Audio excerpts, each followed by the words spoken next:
ওনার একের পর এক ছবি যেগুলি বিদেশে বহুলভাবে প্রশংসিত, সেই ছবিগুলি আমাদের রাজ্যে প্রদর্শিত হইতে দেয় নাই। কে দেয় নাই? এই তোলামূল সরকার, এই চটি পিসি, যার অনুপ্রেরণায় অনিক দত্ত অনুপ্রাণিত হইতে পারে নাই। আচ্ছা, এই যে অনিকদার এইভাবে চলে যাওয়াটা, কি ঘটনাটা ঘটলো? মানে এটা কি অনেকদিন ধরে এইরকম মানসিক অবসাদে উনি ভুগছিলেন? দাদার শরীরটা ইদানিং একটু খারাপই ছিল। আমরা লাস্ট যে ছবিটা করলাম যত কাণ্ড কলকাতাতে, সেই শুটিং এর সময় দাদা মানে রেগুলার ওয়াইজ উপস্থিত থাকতে পারতো না। তখন হয়তো যে চিফ এডি ছিল, যে ডিরেক্টর টিমটা ছিল, তারাই সেই কাজটা চালাইছিল।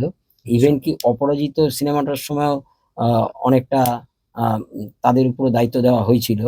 এবং শারীরিক অবস্থার থেকে বড় কথা হইল গিয়ে যে অবসাদ, এই অবসাদে চলে যাওয়াটা, যে ওনার একের পর এক ছবি যেগুলি বিদেশে বহুলভাবে প্রশংসিত, সেই ছবিগুলি আমাদের রাজ্যে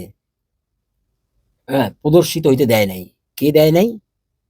এই তোলামূল সরকার, এই চটি পিসি,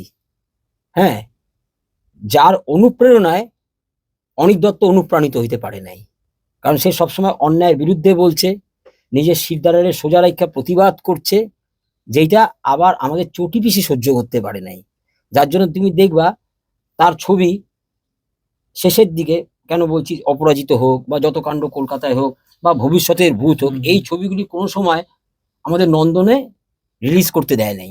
সরকারি হল তো পাননি, এমনও আমরা দেখেছি যে এই ধরো আইনক্স বা প্রিভিয়ার বা সেই সময়ের অন্য যে বড় মাল্টিপ্লেক্স গুলো ছিল, সেখানেও অনিকদার ছবি যাতে না চলে সেইভাবে থ্রেট দেওয়া হয়েছে। একদম মানে প্রশাসনিক ভাবে এমন ভাবে যাতে পিঠ বাঁচানো যায়, মানে সরাসরি যাতে। এইবার তুমি যে কথাটা বললে, সেই কথাটা প্রসঙ্গে বলি, এই সরকারি হল পায় নাই। মূলত ধরো আমি সরকারি হলের দিকে গেলাম, এখানে কারা বয়ে রয়েছে? ঘুষখোরগুলি বয়ে রয়েছে। ঘুষখোর। ইন্দ্রনীল সেনকেও ঘুষখোর বলছো? হ্যাঁ, বলতে কোনো বাধা নাই। যা যা এখন শুনতেছি, আমি তো ওনারে দেখতাম যে দিনের পর দিন উনি রবীন্দ্র সদন বা নন্দনের গেটে বয়ে থাকতো। উনি কি সিকিউরিটি গার্ড যে ওখানে বয়ে? ওনার ওই গেট পাহারা দেওয়া কি ওনার কাজ? গেট পাহারা দেওয়া কি ইন্দ্রনীল সেনের কাজ?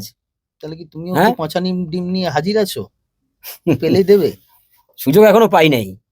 পামু কি করে? তারা তো সব এখন সব মুখ লুকিয়ে বেরিয়েছে, সব তো গর্তে ঢুকে বেরিয়েছে।